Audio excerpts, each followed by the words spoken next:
Welcome to the Beyond Sober podcast, where transformation begins and recovery is redefined. Featuring your host, Kohdi Rayne, your favorite ex-alcoholic, liver failure survivor, and dedicated recovery coach. Here, we don't just focus on sobriety, we focus on true recovery, helping you to rediscover yourself beyond the clutches of toxicity. Join our community, embrace the change, and let's redefine your life together. This is Life Beyond Sobriety. Ding dong, bing bong, TikTok, what you got going down? Dude, welcome to another episode of Beyond Sober, recorded right here on TikTok, man. I'm super stoked to be kicking it with you. I have no idea what I'm going to talk about. But what I can talk about is all the stuff that I was previously talking about earlier, okay? There's so many people who, a homegirl just went 2 years not drinking at all. And she feels bad because she decided to, kind of like have a drink or two for 4th of July. And she feels like she failed.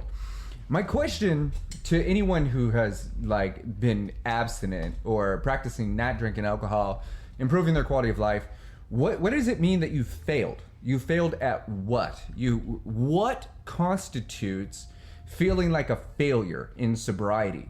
What is it that you're actually reaching for? Like we got to think about this. It only takes 4 days for alcohol to get out of our body, and at that point, you're just as sober as anybody else on the planet.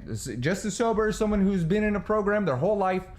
Just as sober as someone that's never had alcohol before. Just as sober as someone like me who once had an addiction and no longer drinks. Like, sober is sober.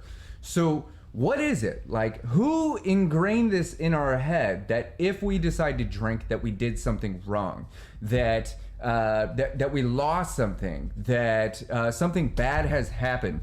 There's more people on the planet that refuse to even consider the idea of not drinking. Like, they're seriously sitting here going like, there's absolutely no way I could ever imagine not drinking alcohol. And yet we're out here actively doing what we can to not just stay away from alcohol, but to make healthier decisions. And then we choose based on our experience to go like, you know what, maybe a drink isn't so bad. It's been a year, it's been 6 months, it's been 13 days, it's been 32 days. Maybe I'll have a drink. Maybe there's not a problem. Dude, most people on the planet that drink alcohol aren't even trying to figure out if they have a problem or not. They just keep drinking. There's no way. It's only a little bit of poison over a long period of time, and I have an extremely high tolerance. I don't need to stop. I don't have any real problems. I still have my job. My friends still like me. My family's growing. There's a baby on the way. Why would I ever consider not drinking alcohol? And Cruz, what's up, dude? And one of the craziest things, and this has been like on my mind for the past few days, some of the most successful, happy, abundant, powerful people, Cruz, they don't drink. They just don't. You know why? Because it has a detrimental impact on their cognitive abilities. Whether you're running a business, you're building a family, you're working on yourself, or you just want a healthy environment, you can't poison those things and then go like, oh yeah, there's no problem.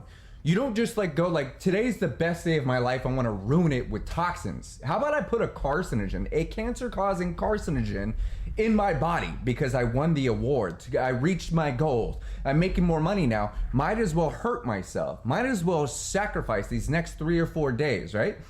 Dude, you don't have to have a problem with alcohol to like really enjoy not drinking it. You don't have to like have been struggling deeply like I did with an addiction, taking 30 shots a day before you go, you know what, alcohol's probably a bad idea.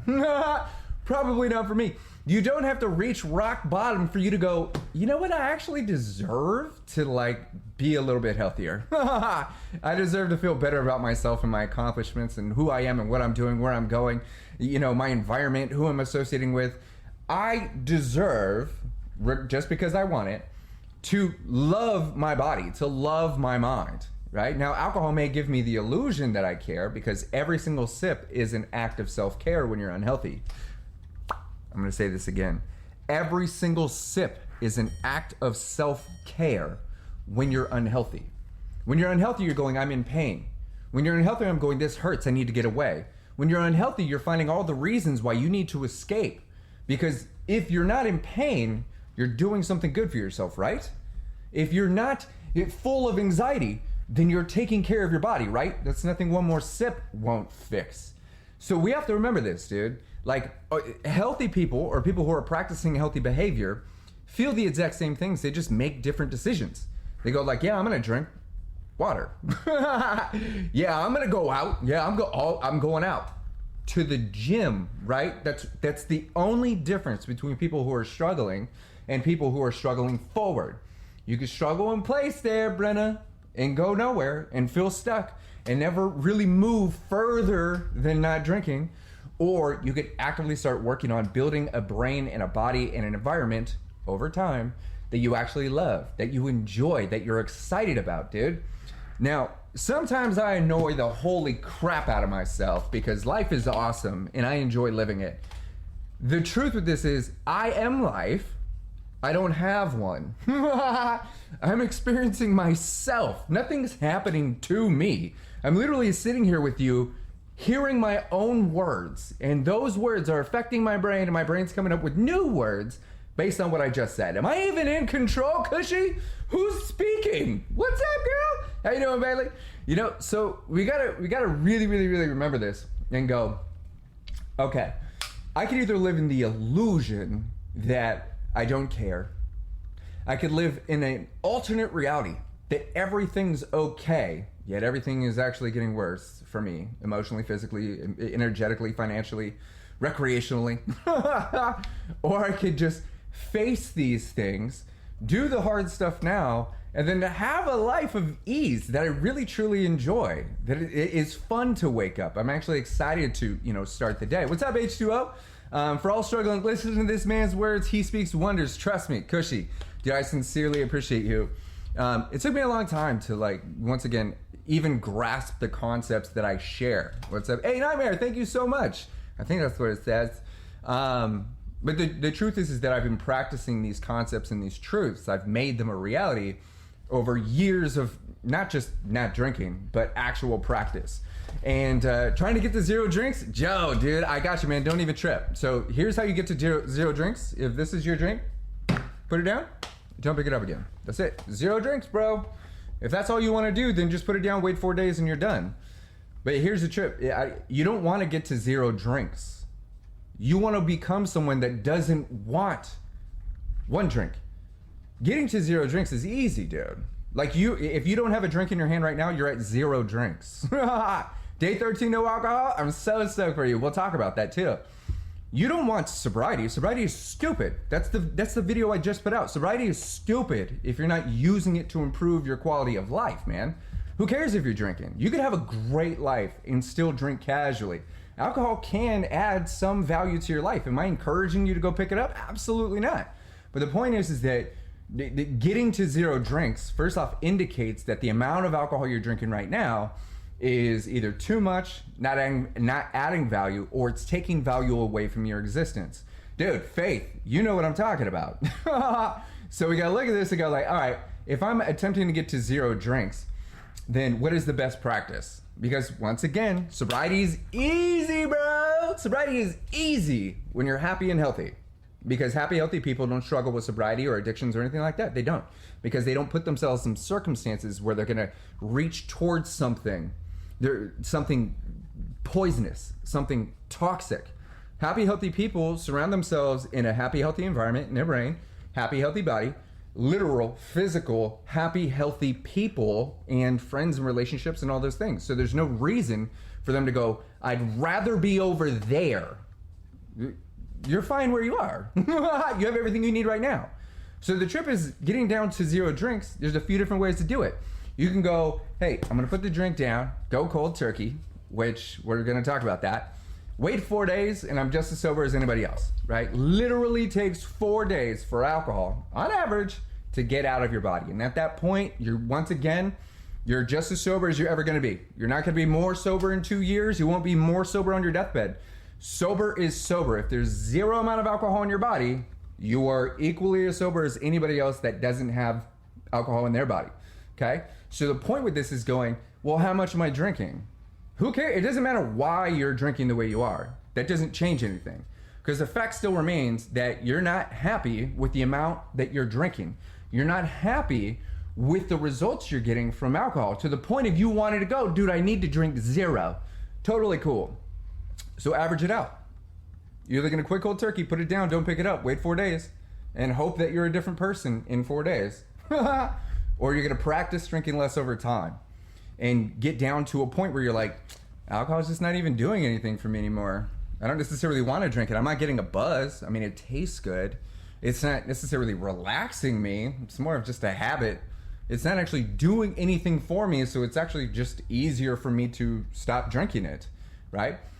We latch on to the why. I gotta stop drinking for my kids. I gotta stop drinking for my career. I gotta stop drinking for this. Dude, you deserve to be happy and healthy. You deserve a brain and body that you enjoy operating with. That's it. There's no other reason other than you want to live a higher quality of life. That's it. That's it. That's all you need, okay? The only reason we would even crave that is because we've created a connection with how important our quality of life actually is. Because people with a higher quality of life, no, I don't mean more money. No, I don't mean the Lamborghini. No, I don't mean all the girls and all the dudes and all the attention and all that stuff. A higher quality of life. A quality of life that's less or no anxiety. Minimal to no depression, right? A body that feels good, that operates, that you feel strong in. A brain that you enjoy thinking with. You guys gotta remember this, dude. When you optimize your machine, you're excited to wake up. You go to sleep on time. You drink your water, dude. You say these nice things. You go to these places. You treat yourself. Not with more of the spaghetti and the pizza and the burgers and all the crap and the dopamine and all that. No. That's not what I'm talking about. When you improve your quality of life, you feel more confident, more abundant, more peaceful. There's more solitude. There's more opportunities. There's more energy for you to utilize and build a life that you love. Alcohol can't give you that. No substance on the planet can give you that. As a matter of fact, no substance is going to give you something that you don't already have without it. What do you think is in alcohol that you don't have access to? What do you think is in that pill that you don't have access to? Are you funnier? Stop finding reasons why you're not funny when you're not drinking. You're more confident? You're not more confident. You're just not aware of how insecure you are. You see what I'm saying? It's all an illusion. Now, if we're using a substance to give us kind of a taste of what it feels like to be a little bit more confident, that liquid courage, right? Maybe you'll ask them out. Who knows? Maybe they'll say yes. Who knows?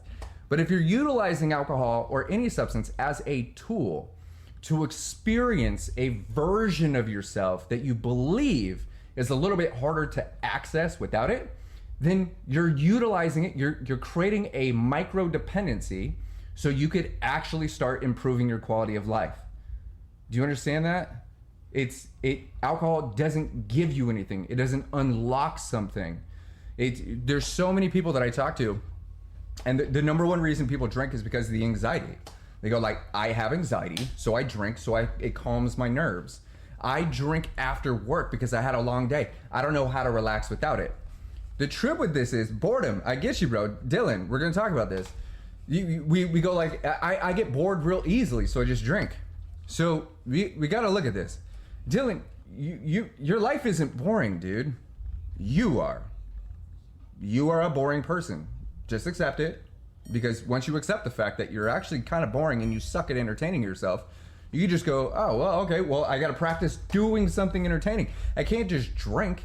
Because the reality with this is, the boredom, dude, it's because you're not... When was the last time you picked up a Lego set? When was the last time you climbed a tree? When was the last time you phoned a friend? When was the last time you watched a movie? When was the last time you practiced laughing? When was the last time you got on that skateboard? When was the last time you rode a bike? You got scooters around, dude. When was the last time you threw a rock and it wasn't at a car? When was the last time that you just ran around the house and did weird things? Probably way longer than you could imagine. If you don't practice entertaining yourself, then life in general is going to feel boring, which is another way of saying I'm just bored long enough until I have a drink. My boredom is my justification for having a drink. Until you prioritize wanting to become someone that can entertain themselves with less than nothing, you're always going to be someone that can't entertain themselves with pretty much anything. You don't have anxiety. You live an anxious lifestyle. What are you doing to regulate your nervous system, dude? Are you drinking water? How much sun are you getting? How's your vitamin D, dude? Do you meditate? Right? Do you say nice things to yourself? Are you still talking to all the people that are constantly telling you about all the drama, all the crap? What are you listening to? It's definitely not an audiobook. Because I'm telling you this, dude, unless you're getting involved in things that actually create a sense of calm, present the opportunity to relax, then your system is always going to be on high alert. Now, here's the crazier part about alcohol, dude, is it disrupts the cortisol in your body, dude. It disrupts your GABA reception, and it basically removes your physical ability to regulate yourself on your own. That's what a dependency is. So instead of your body going, okay, what do I need to do, right? We sit here, if we all took one collective breath, we're not going to do it, but if we all... That is a physiological sigh. Your body does that. You ever been sitting here go, you're just kicking it? It's called a pre-cry breath. Your body is attempting to get more air. It's attempting to calm itself. Your machine, your body knows way more about you than you'll ever know about it. So we look at these things and go like, damn, I don't even practice breathing, dude. If I don't practice breathing, then I'm not even giving my body an opportunity to regulate itself on my behalf when I'm not paying attention. I'm just sitting here going, I'm on high alert. I know I'm at home. Nobody's going to break the door down. End of the world isn't coming, although it feels that way. I don't have any alcohol around. I can't escape these things. And I also don't know what to do. So your body is either going to have permission and the practice to take care of itself, which facilitates a safe, regulated space for you to do whatever it is you got to do. Trust me, the bills aren't going anywhere, dude. You could pay them in an hour. You don't have to feel like the Armageddon is on the way before you make your next decision. It's a dysregulated nervous system, and alcohol disrupts that system, but also numbs your awareness to how much anxiety it's actually creating for you. So we sit here and go like, well, I drink because I have anxiety. No, bro, you have anxiety because you drink. No, I can't sleep, like, so I drink alcohol. Nah, bro, alcohol is the reason you can't sleep. I drink because of my depression. Bro, you have depression because you drink. And we want to sit here and go like, okay, well, if anxiety is a symptom and depression is a symptom, insomnia is a symptom, my diet is a symptom, my mood is a symptom, my sweating is a symptom, then how do I get away from those things? What do I have to do? I know, just take one more sip. I'll just take a shot. Boom. Now, either you don't care about the symptoms that are actually there, or you're unaware of them. This is the illusion that alcohol provides, and it's so good. It's so good, dude, because it is the greatest narcissistic manipulator you'll ever meet, dude. Trust me, goes down smooth. He's like, hey, dude, don't even trip. I got you, man. You want to kick it? You want to feel like everything's fine? Here, just come hang out with me, right? We'll kick it. We'll kick it right here. We don't even have to go anywhere, right? Just hang out. Just give me a big hug, Jack Daniels, and we'll be all right. And that's the illusion that it provides over and over and over and over and over. And the crazier part about that is your brain and body literally forget how to create that without alcohol. That's the dependency. And that's why so many of us, including myself, find themselves of going, my entire life is like something I have to survive. My entire existence is me surviving one ailment to the next. Either it's too much of this, not enough of that. There's a problem over here, or the illusion of an issue over here. I don't like this. This doesn't feel good. This isn't feeling right. I must escape, must escape, must escape. And full circling back to what I was saying, dude, if you're healing the pain and or removing your awareness to it, if you're fixing the anxiety, you're working on your depression with alcohol, you're taking care of yourself, right? Right? That's the illusion, dude. Is that every sip is an act of self-care. Just because you care doesn't mean it's coming from a healthy place. Now, I gotta say this, dude. We don't drink because we don't care. We drink because we don't want to care. Whether you or someone you know is drinking more and more alcohol. Whether they found themselves in an active state of addiction or they're practicing alcoholic behavior. We need to accept, Lady Libra, that they are not drinking, we are not drinking because we don't care. It's the amount of care that we have for the problem. It's the amount of attention we have to the issue. It's the amount of awareness to what feels wrong is why we drink. I don't want to accept, I don't want to feel, I don't want to see, I don't want to know that what's happening is a problem, that it's an issue. If I could just ignore it long enough, it will go away, correct? Wrong, dude. It never goes away.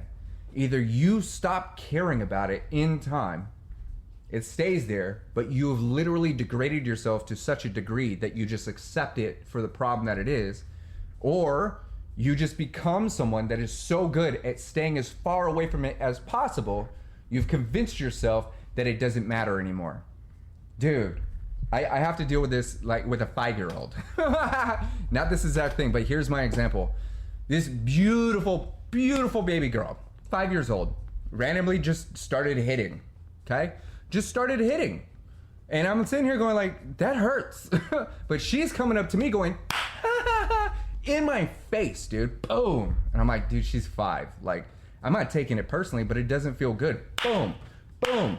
Weeks of this, weeks of this, weeks of this. Now, there's a few different things that I personally can do.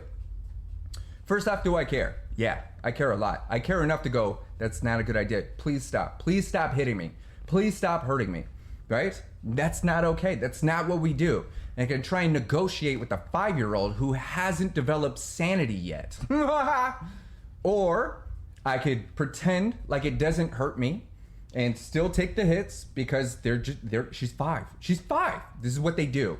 I can pretend like it doesn't matter and ignore the fact that I'm actually, like in pain, like to the point of bruising sometimes, right? Or I could ignore it entirely and pretend like it's not happening. None of those things are fixing the problem. None of those things are getting to the core of the circumstance.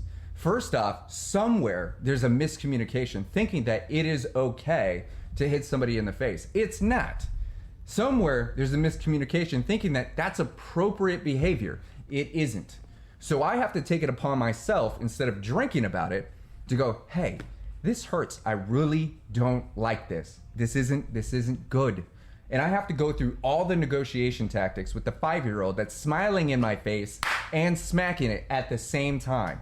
The interesting part about this is she will then immediately give me a hug, dude. She will hug me until I can't breathe. She's not doing that to hurt me. She's doing that because of the amount of love she has. So she's got these conflicting emotions and I have to deal with them. She hits me in the face, hurts me, but then hugs me and kisses me on the cheek immediately after. I'm telling you, bro, I feel like I'm being manipulated. She's 5. She has no idea what is happening. But the point of this is alcohol does all of the same things, dude. It's going to kiss you on the face and give you a big hug and smack you at the same time. To the point of where you're actually numb and it doesn't matter if you keep getting hit in the face, right? Because there's a big hug on the way. Because it's done from a place of love. Because it can't be manipulation if it's done from a healthy place, right? This is where the circumstances get very intricate and each person's dynamic needs personal attention, okay? Most people aren't getting hit in the face with a 5-year-old, by a 5-year-old. But a lot of people are getting hit in the face with the bills, getting hit in the face literally by their partner, getting hit in the face with their decisions, getting hit in the face with these realities. But the trippy part about this is we continue making those realities even worse by not confronting the circumstance from a healthy place. If I just continue letting her hit me in the face, she's never going to understand that I'm serious, dude. This hurts. As much as it hurts me to take a stand and go, stop, do not do that anymore. Not okay. That's the same density that I need to create when it comes down to my personal life, to the way people treat me, to the way I think about myself, to the things I say to myself. Bro, that's not you. You would never choose that for yourself. Stop talking to you like that, bro. Stop talking to you like that, bro. That ain't you. That's somebody else. That's pain. That's trauma. That's your past. That's a circumstance that you've already dealt with. That's not you. You could feel it, bro. Feel it. Okay? There's nothing wrong. It just feels that way. All right. Regulate. Okay. I feel better. The point of that is if I continue escaping the pain, I've become an escape artist. I'm never going to become someone capable of handling the anxiety, handling the things that life throws at us, because I'm constantly running away and stepping into the illusion that it doesn't matter or that I don't care. I did this for years until my heart stopped, until I was throwing up blood and I was as yellow as that pineapple right there, dude. Keep in mind, most people aren't going to go take the same path that I did. They're not going to develop an addiction. They're not going to create 30 years of damage in 15 years. They're not going to, you see what I'm saying? Because if you're even here, if you're listening to me right now, whether you're on the podcast, you're here with me on TikTok, dude, what you're watching the clip somewhere, you're doing better than I ever did, because I didn't even care about my brain or body. I just drank until it didn't matter. I every night was a blackout, because in that blackout was a sense of safety and peace. Because when my parents were arguing when I was a kid, I had to remove myself and I would go into a closet until people literally wondered where I was. Now, when I'm in arguments, I need to step away, and I don't want you to know where I'm going. I used to drink because of those circumstances. You see what I'm saying? So all of our past experiences need to be met. And the craziest part, the most beautiful part about giving yourself permission to meet the traumatized or meet the version of you that really needs attention is that you first off get a chance to understand yourself.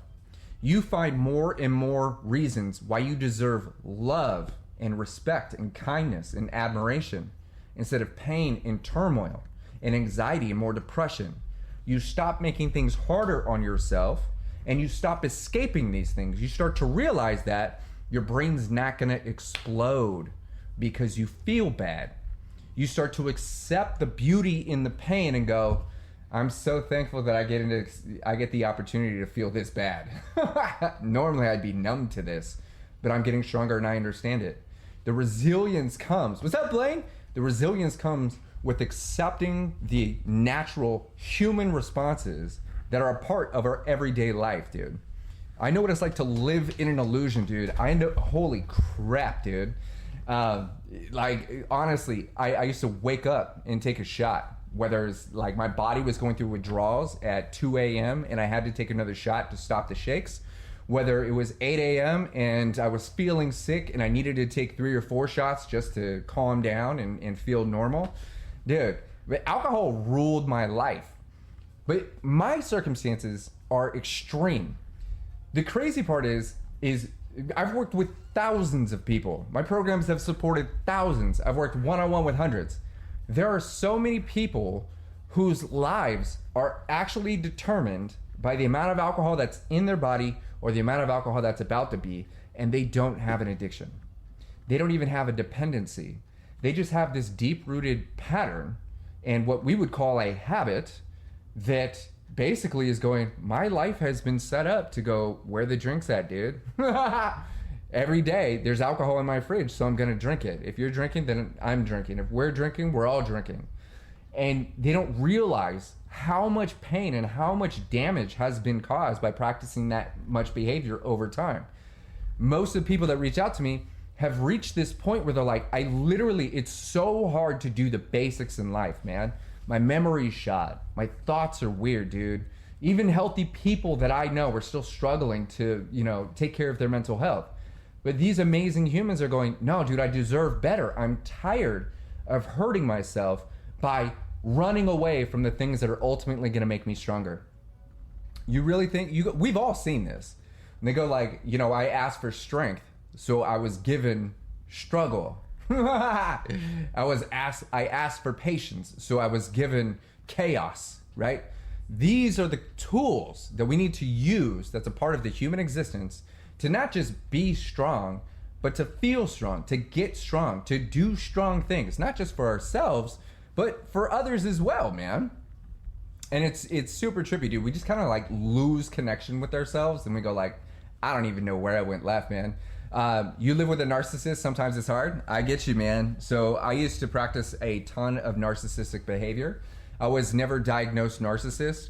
Here's one of the crazy things about narcissism, specifically with alcohol. Alcohol is a narcissist. It is all about itself. It'll take none of the blame. It will constantly, what's up, cactus? It will consistently and relentlessly get whatever it wants, man. It wants to be in your body. It is manipulative, dude. It can't take credit for any of the bad things that it does, dude, because it's always right there like nothing happened. But on top of that, alcohol is always going to seek more of itself because it acts like a parasite. Once you're under the influence of alcohol, it is seeking more of what it is. So it's going to lead you towards more alcohol. The more unhealthy you are, the less cognitive control you have while under the influence, Lee. This is why we go, okay, one drink is too many and 1,000 isn't enough, right? But the other part about narcissism, specifically in regards to alcohol, there's two parts to this, is it will make you act narcissistically. It will make you make as many excuses as necessary to maintain the illusion of control in your life. It will make you lie and manipulate any circumstance that goes against your preferred state of being. If you prefer being under the influence, then anything that could possibly tamper with the alcohol that's in your brain and body is a threat. Any circumstance, any parasite, any animal that feels threatened will do whatever necessary. And that will be saying that thing to you that they probably shouldn't have said. Repeatedly doing things to get you desensitized to certain things that it is doing. Like all of the narcissistic traits become a part of the alcoholic brain. And it's not because that person is narcissistic. It's because alcohol is a narcissist. And when you're under the influence of the personality of alcohol, you are going to take on those narcissistic traits, dude. Now, I say this to go, I didn't even understand that until I stopped drinking because my personality was provided by alcohol for most of my life. So what I thought, how I felt, what I did, what I didn't do was somehow influenced by the alcohol that was in my brain and body. So without it, what do you think happened? The same thoughts popped up, but I didn't understand them. The same feelings occurred, but it didn't make sense. I kept doing the same things, but I knew it was wrong. I didn't feel like I was in control of my brain and body when I stopped drinking. Dude, my liver failed. My heart stopped. I was throwing up blood. 4 hospitals, 18 months. But I didn't have a clue why I did what I did. That's because alcohol, it didn't rewrite my brain. It helped me write specific neurological codes of self-preservation. That is an extremely narcissistic personality. So after I stopped drinking, I literally had to question myself on the daily and go, dude, what the actual? Why do I think like this? Why do I believe this is important? There were so many times I was in trouble or felt in trouble by the people I cared about because I was just acting normal, but that normal was abnormal to other people. I was acting drunk, saying things that I would normally say while drinking, but I was completely sober, but didn't agree with it. There was this neurological discrepancy happening, and I had a full-on identity crisis of going, dude, I can't keep thinking these same thoughts and expect to feel like a different person. I can't keep allowing these same exact emotions because I'm going to keep on doing the same exact things. And the same exact things led me to the hospital, and I don't want any of that. So I have to start reprogramming myself. Without alcohol, dude. I actually stopped listening to music. I stopped DJing, dude. I stopped dancing. I stopped doing all of the things that I would normally do when I was drinking, just so I had the opportunity to reprogram myself as an artist, as a creative, as an entrepreneur, as a person, as just a human, someone capable of enjoying themselves without a poison in their brain and body. That took a lot of time. And even to this day, 7 years will be on the 11th, I still struggle in certain areas. I still find myself thinking these thoughts that I used to have when I was drinking, but I don't agree with them. I know that I didn't write those on purpose. I know that those are conditional. I'm now well aware of who I am, how far I've come, and where I'm going. But that's what recovery is. Sobriety doesn't guarantee any of that. What's up, Skulls? Narcissistic people say I a lot. This is very true. Most people say I a lot. And the reason for that is the only person you will know in your entire life is you. You think you're going to know another person? They barely know themselves. How do you know them? And if you spend your whole life talking about other people, you're definitely not spending time getting to know you. A majority of the human experience is talking about your personal experience. It's all perspective. It's not just narcissists that say I. As a matter of fact, most narcissists will say you because they don't want to take credit for anything. If it's bad, you did it. Your fault. It's your problem. You're the one with the issue. I don't care. You do. And it's very rarely going, I did this, I did that, because they're not trying to they don't even want to own I unless it is somehow putting them in the limelight, somehow making them sound good, look good, feel good. But a narcissist is usually always going to make any negative circumstance or any type of situation that isn't working out in their favor your fault. I had to deal with this for so long. And part of the reason is I thought that life was happening to me. I thought that things were happening to me. I thought that my emotions were your fault. You did this. You said this. You wrote this. It's your fault. If you didn't say that, I wouldn't feel like this. That is insane to think about because we're in control of our emotions. We're in control of our actions. We are in control of our thoughts. And to say that the banana made me do it is literally handing over the keys to your entire empire to a banana. Had that watermelon not showed up, bro, you didn't have to respond to the watermelon or the avocado, bro. You chose to do that. No, I didn't. Bro, either you change what you don't like about yourself or you choose it because you think it benefits you. Bro, you don't have to respond to the avocado, right? So this is one of the major attributes when it comes down to personal growth is taking full responsibility and accountability for every single thing you say and do. Whether you said it out of anger, you said it out of love, you said it out of passion, it doesn't matter why you did it. The point is that you did it. And even to this day, if I'm arguing or something, I might say something that's like, it feels like a low blow, but I meant it at the time, dude. You were hitting me low, so I went a little bit lower. I don't take that back because I said it and I meant it. I meant it when I said it. I don't agree with it now because I'm not pissed anymore. But when I said it, I said it with my whole chest because I felt it and meant it in that moment. I feel bad, but I don't take it back. Because the point is that was my truth at the time.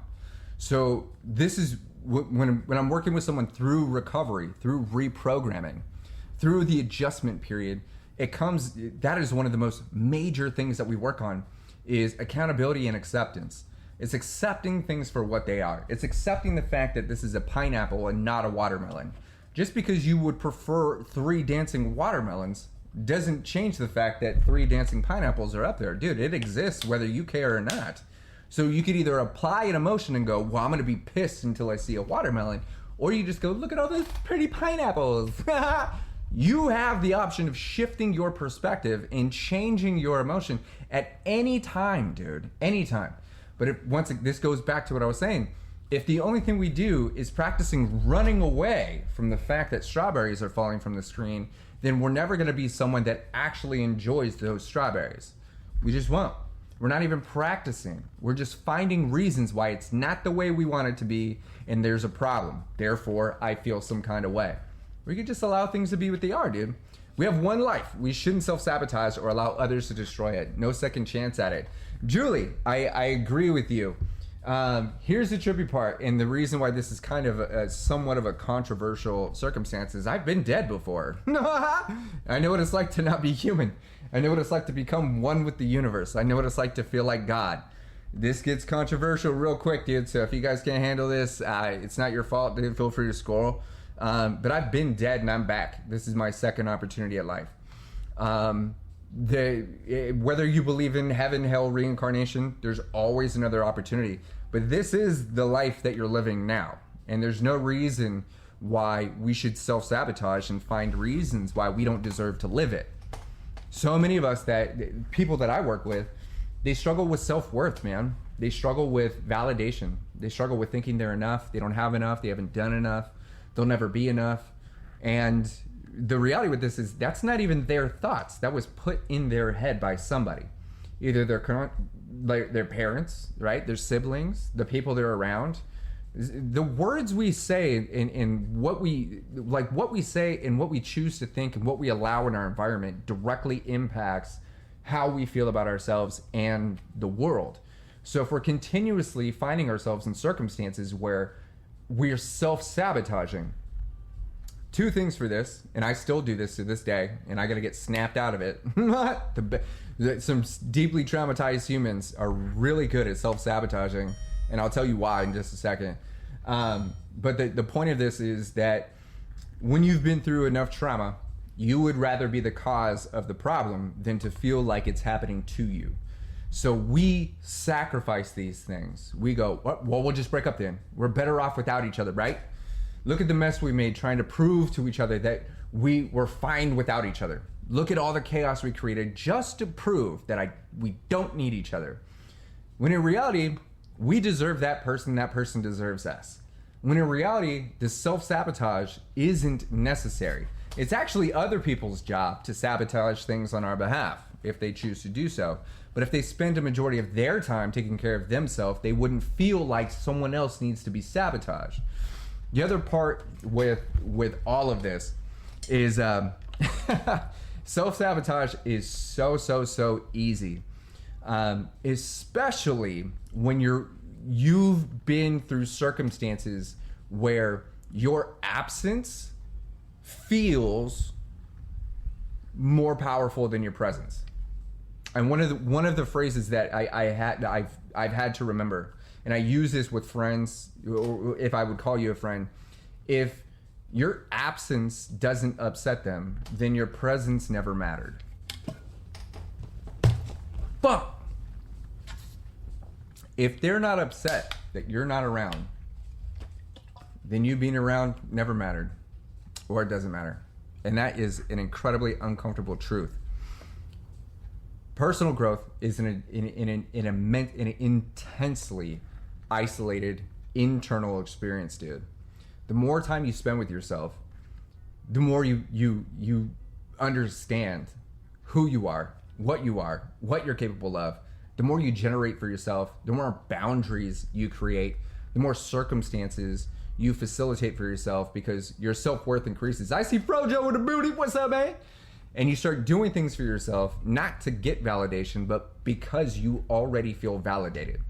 Because you already recognize your worth. And once you start recognizing that worth, even pretending like you have worth, you start doing things that actually validate that, man.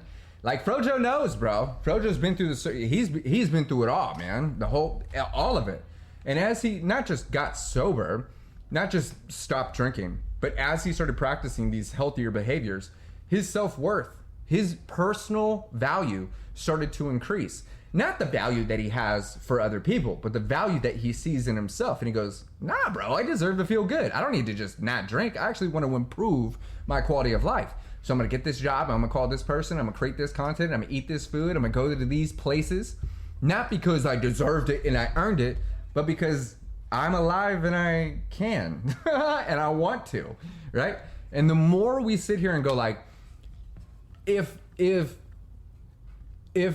I'm practicing self-care under the illusion that I'm fixing problems with alcohol, and that's led me here, then what could true self-care do for me? If we contrast it and go, if I think that every sip I take is an act of self-care and I'm still in pain, then what would actual self-care do for me? It'd probably pull you out of the pain that you're using to justify another drink. You're allowed to drink. There's no problem with drinking alcohol. It's who you are while you're drinking it. It's not why you drink. You gotta remember, dude, if you're an unhealthy person drinking alcohol, you're going to get unhealthy results. If you're a healthy person drinking alcohol, technically you're drinking a poison. You're not going to get the best results, but you're not going to get unhealthy results. You're not going to become an angry drunk because of a margarita. Angry people get angry results, dude.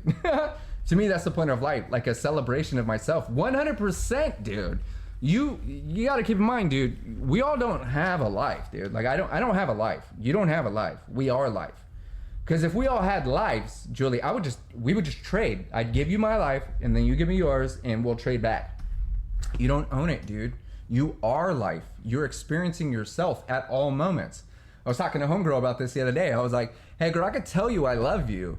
And if you feel some kind of way, is that my love that you're feeling? And she goes, shit, I don't know. What? I can't hand you my love, Frojo. Thanks, brother. I can't hand it to you. You can't touch it. You can't grab it. So whose love are you feeling? Oh, shit. I'm feeling me, bro. Yeah, exactly. You are feeling the love that you have within. I just happen to be the permission slip for you to let down your boundaries, the reasons you say no, so you could feel whatever it is that was inside you. That's the trippy trip about all these things, and going like, what type of circumstances am I creating for myself where I could feel the love I already have, recognize the value that's already in me, where I can see the strength that I've been using to punish myself instead of take care of myself. It's all of these things are shifts in perspectives, and life is just one fat perspective. Look, we have 142 perspectives in here. I look different to every single one of you. And you look different to every single one of us. We don't look the same. The way I see you, Vinny, is not the way you see yourself, dude. I see a badass, dude. I see you in a totally different light, dude. The way that I see you, the way I see Frojo, the way I see Vanna, right, is based on my entire life experience and what I understand of myself. I've programmed myself to see the badass in everyone way before the pain. Actually, dude, I admire those that are in pain. Not because I wish I could be there. It's because they are the ones holding the fuck on. They are the ones that are struggling forward. They are the ones that are prioritizing themselves and doing it one more time. Sassy, one more time. I can make it one more day. It still hurts. I'm still going. I don't wish that for them, and I would like for them to do less, but I admire the fact that they're willing to go through it. Now, here's the trip, though. If you don't believe that you're going to grow with the pain, then you're always going to find reasons why you deserve to be in pain. And here's kind of like expanding upon that. We don't grow in the pain. You're not going to grow because you've been hit in the face. You may have been hit in the face, but you can't keep hitting yourself in the face and expect to get stronger. You don't even have time to grow. You're not even giving yourself space. So you got to look at this. We'll talk about eyes in a second. You look at this and go like, I don't grow in the pain, I grow with it. So I can get hit in the face and let the resonance of my face, the healing process ensue. I remember what it felt like. I'm thinking about it. I'm feeling about it, but I'm not allowing it to happen anymore. I'm actually developing a resilience. I'm not trying to find myself in circumstances where I have to dodge fists all day long. No, I deserve better. So I can remember this without having to go through it every single day. But there's too many of us who have been programmed to think that pain is what transforms, and without it, we're never going to get stronger. And it's because of that we create circumstances that we need to survive or feel like we need to survive. It's crazy the way it works, man. So when I'm working with anybody, I'm sitting here going, tell me about you. Let me see what you're actually capable of. Not, I'm going to put you through a series of tests. I want to show you where your strength is. I want to show you how you've already utilized it. I want to show you how you already have every single thing that you're looking for. I want to show you that you've already developed a tool set. I want to show you how you could take that tool set and apply it in a different area of your life and get results you never expected, dude. It's never about going through this gauntlet again. And that's what a lot of people think sobriety is. Going through this gauntlet, going through this pain, feeling everything at 100%, and you have to do it. I might as well just keep drinking. Dude, every single sip is creating more pain that you're gonna feel like you have to survive later. So when it comes to sobriety and recovery, that's why my name is Beyond Sober. I don't care if you're sober, I care if you take care of yourself. I care if you care about you. I want us to get so far beyond just being sober that we feel infinite, dude. That we have recognized what we're capable of. That we truly, deeply, wholeheartedly understand that everything has happened for us. For us to be healthier, for us to be happier, for us to be stronger and more expansive, for us to embrace the enlightening attributes that come along with the pain and trauma and turmoil of a human existence, man. We don't want to compare traumas or anything like that either. Frojo, I know you've been through some things, bro, I couldn't imagine, bro. I've been through some things you couldn't imagine either. But we're both equally traumatized. We're both equally pained. We're both equally in the same space. And we want to use that to take care of ourselves, right? And then in turn, we're taking care of each other, right? You see what I'm saying? 10 Minutes Sobriety showed me a different perspective on drinking. It was the first in 10 years. Dude, Jordan, that's absolutely phenomenal, man. We like to talk about this a lot. You got to think differently in order to drink differently, man. Like, it's true. And one of the kind of like overarching or arching, concepts lately is drinking is an act of self-care. And I know that's super controversial. And it only becomes an act of self-care when it itself is causing the things you need to be cared for. If that makes sense. Alcohol doesn't solve the problem. It doesn't fix the bills. It doesn't fix the anxiety. Although we're under the belief that it does do that, it actually causes a majority of the ailments that we're trying to escape from. So we got to really think about this, dude. If you didn't have trauma before alcohol, you definitely have trauma after it. And I don't mean like physical trauma, as in like you got in a car accident. I'm talking about like if enough gasoline is in your body has been rotting from the inside out. It's traumatic. That's why you're so exhausted when you stop drinking alcohol. Not only does your body not have the fuel source that it's expecting, you haven't replaced that fuel source with something that's actually going to help your engine, your body, get stronger and healthier and more expansive, right? So we're sitting here going, damn, I did a lot of trauma inside my body when I was numb. This is why I keep talking about this. If we start binging on the weekends, it's like, no, you're just uppercutting your liver on the weekend. That's it. You don't want to uppercut your liver at all, ever. No. I only get hit on the face on Tuesdays and Thursdays and Saturdays. You know what I'm saying? My point with this is that just consuming alcohol over a long enough period of time, there's healing to do, and that's what recovery is. I personally want to get people out of the state of sobriety and into the practice of recovery.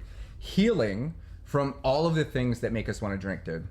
Hang on. So you're back in detox for 10 days today, sober. Thank you for the inspiration. Dude, that's so badass. I love that. So you're back in detox. Oh, you're back from detox. Okay, so you did 10 days. Okay, so you're back from detox and you're 10 days since detox. So my math would be you're 6 days technically sober if my calculations or ADHD is even remotely correct. I could be tripping though, dude. You were self-medicating with drinking. I have ADHD, so alcohol was an easy way for me to get dopamine. Hell yeah, dude, burn slaves. I have extreme ADHD, which is why I have this going, which is why I have this going. Those with that produce lower amounts of dopamine, those that struggle with BPD, CPTSD, ADD, ADHD, they literally, physically struggle with the production of dopamine. Thank you so much, girl. And this is the whole thing. This is what our whole life experience is. This is scientifically, this is what it is. How much dopamine do you have in your brain and body? Do you have a lot? You're probably living a happy, healthy life. If you don't have that much dopamine in your brain and body, you're probably somewhat miserable. So this is why, two things. If you're not producing a lot of dopamine, you're going to reach towards anything that has the potential of releasing dopamine or actually does, right? If you're practicing healthy behaviors, as in no free dopamine, work for it, you're going to go to the gym, you're going to go for a walk, you're going to start yoga, you're going to do a bunch of different things that release dopamine naturally.